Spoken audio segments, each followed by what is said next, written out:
All right, to give us more of the Brazilian perspective on this election, we're joined by journalist Miriam Spritzer. Miriam, thank you for being back on the show with us. Firstly, your initial reaction to this victory by Bolsonaro.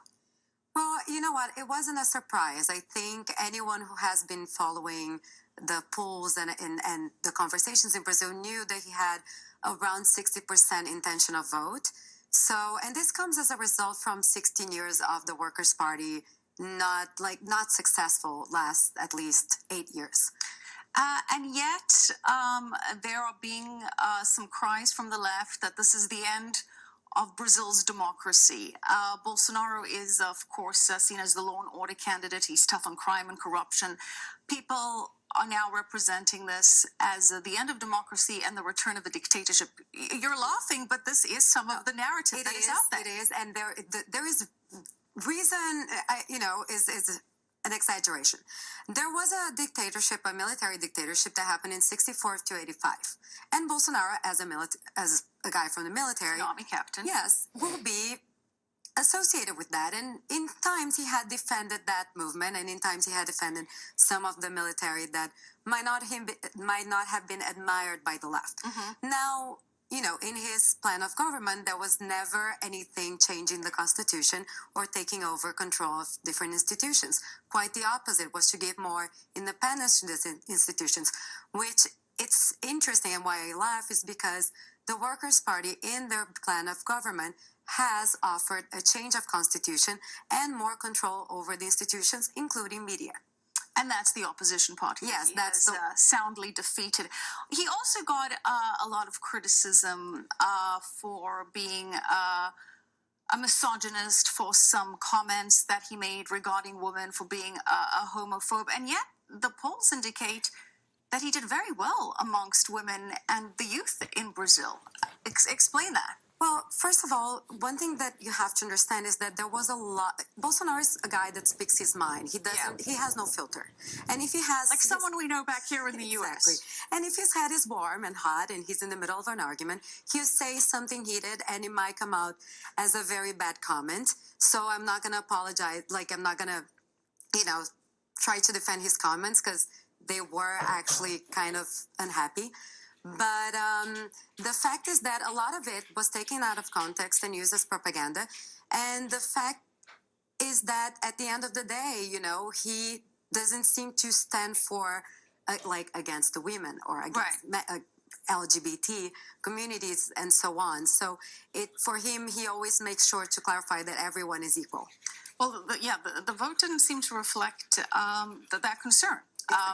Let's quickly talk about his relations with the United States. As we said, he's known as the Trump of the tropics, and President Trump tweeted about his conversation with Bolsonaro today, saying he had a very good conversation with him.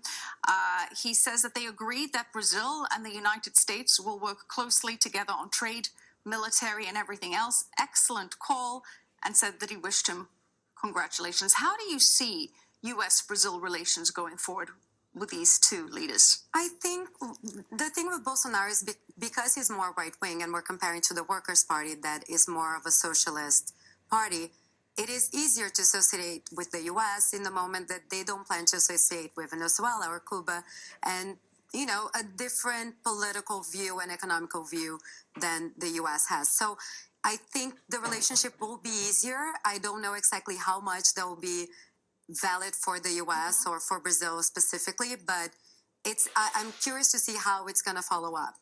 And now the leader that wasted no time in congratulating him is Israel's Prime Minister Benjamin Netanyahu. Of course, Bolsonaro told me personally that the first country he would visit as president would be Israel, and he has pledged to move the Brazilian embassy to Jerusalem and to further strengthen ties between Israel and Brazil.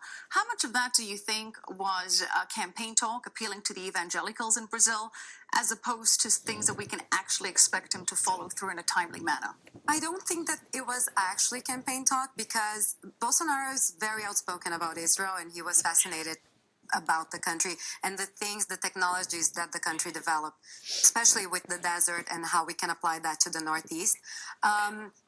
The public opinion of Israel in Brazil is not that relevant to make a campaign valid, big Right. or not. So I don't think Even it was. with the evangelicals, it's not such a tough It is, issue? but I don't think it changes the vote. I Okay. think what made people vote for Bolsonaro was the things with corruption and safety in the streets, and everything else. It's kind of the cherry on top of on top of the cake. So I think it makes it friendly. Again, it's changing completely from one side to the politics to another side, and relationship with Israel, it's the same thing. Like, he has been very outspoken about it. He defends Israel every time, and he thinks there is a lot to benefit from both countries. All right. And the Brazilian market certainly responding well to that. Thank you so much, Miriam Spritzer, Brazilian journalist. Thank you for being here. And speaking of the markets, let's check on how U.S. markets closed today as we take a live look at the NASDAQ building here in Times Square. And